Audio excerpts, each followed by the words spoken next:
The morning Vicky Hargrove rolled her shiny HOA golf cart straight into my driveway, without so much as a knock, clipboard swinging like a medieval mace. I knew the woman who'd once called me, that poor, grieving slob, behind my back was about to learn what real boundaries felt like. "Ryan, darling," she purred in that fake honey voice the whole Willow Creek Estates board loved.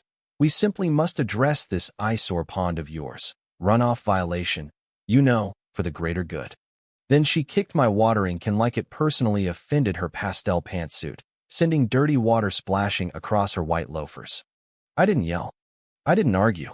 I just smiled the same tight smile I perfected after 2 years of her anonymous letters calling my yard a neighborhood disgrace after my wife died. But this time I walked to my truck, hooked the tow chain to the back of her ridiculous golf cart faster than she could blink, and gave the engine one gentle rev. Vicky's eyes went wide. "Ryan Thompson, you cannot." The cart lurched forward, wheels spinning on my driveway, then bumped straight across the lawn she'd fined me for twice last summer. Neighbors' curtains twitched. Phones came out. And when the front wheels hit the edge of my backyard retention pond, the same community asset she now claimed needed her special project, the cart tipped nose first with the most beautiful, muddy splash you've ever heard. Vicky stood on the grass in her soaked loafers, mouth opening and closing like a goldfish that finally met the shark. "Oops," I said quietly, wiping my hands on my jeans. "Guess the greater good just got a little wet." She screamed for the police. I called them too, politely. When Deputy Ramirez pulled up 20 minutes later, he took one look at the half-submerged golf cart, the bright orange HOA enforcement sticker now bubbling under the water, and the private property "No trespassing" sign I'd posted after her last unannounced visit. "Ma'am," he said, biting back a grin, "you got a warrant or board resolution allowing you on Mr. Thompson's land without permission." Vicky sputtered about HOA authority supersedes everything and community standards. Ramirez just shook his head. "This isn't a police matter. It's a towing issue. Call AAA or maybe a diver."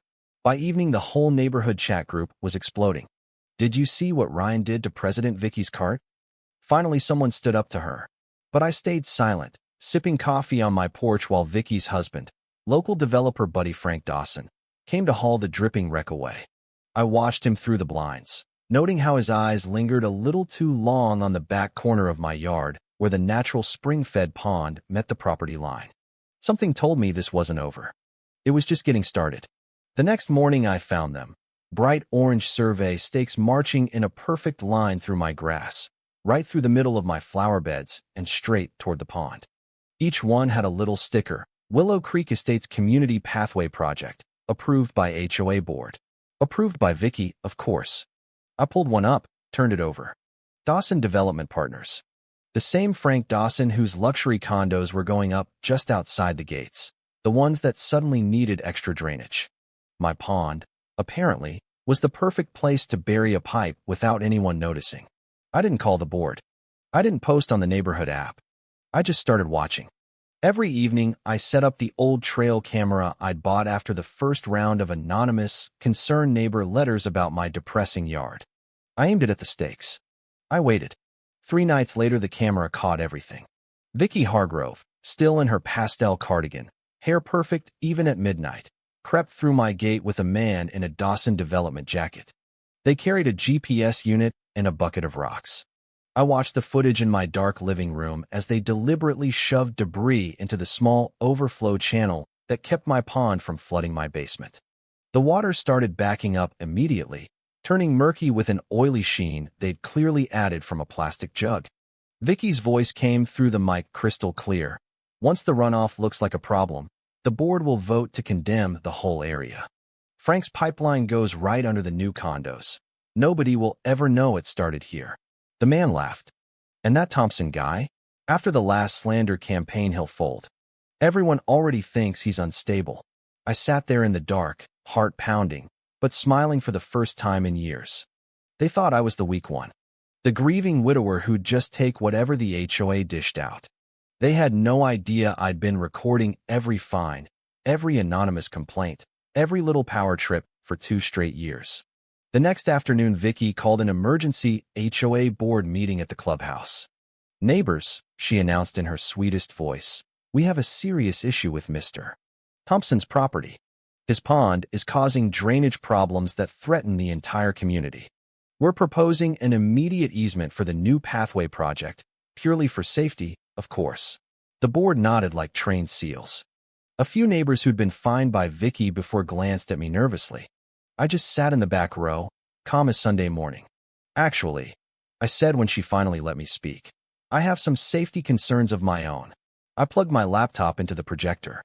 The room went dead silent as the night vision footage played. Vicky and her developer buddy trespassing, dumping rocks, pouring whatever that oily stuff was. Gasps rippled through the crowd. Vicky's face went the color of spoiled milk. "Ryan, this is clearly doctored." "Funny," I cut in, "because the timestamp matches the exact moment my pond started flooding my basement, something your community project conveniently caused." I held up the crumpled memo I'd found half buried near the stakes the morning after. Handwritten in Vicky's looping script, "Dawson Partners. Expedite easement through Thompson parcel. Offer him settlement or restart slander campaign wife's death. Priority." The room erupted. Vicky tried to spin it, called it misunderstanding for the greater good. The usual Karen classics. But the damage was done. Phones were already out. The local news reporter I'd quietly tipped off 2 hours earlier walked in right on cue. "Mrs. Hargrove, care to comment on the kickback allegations?"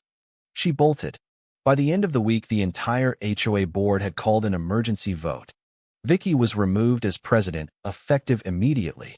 The county sheriff's office opened an investigation into Dawson Development for fraud and illegal surveying. My pond was officially declared private property with ironclad water rights. And the orange stakes? They became neighborhood legend. People started taking selfies with them before the crew came to pull them out. I still see Vicky sometimes at the grocery store. She pretends not to notice me. I just nod politely, the same quiet smile I've always had. The one that says, "I was never the problem."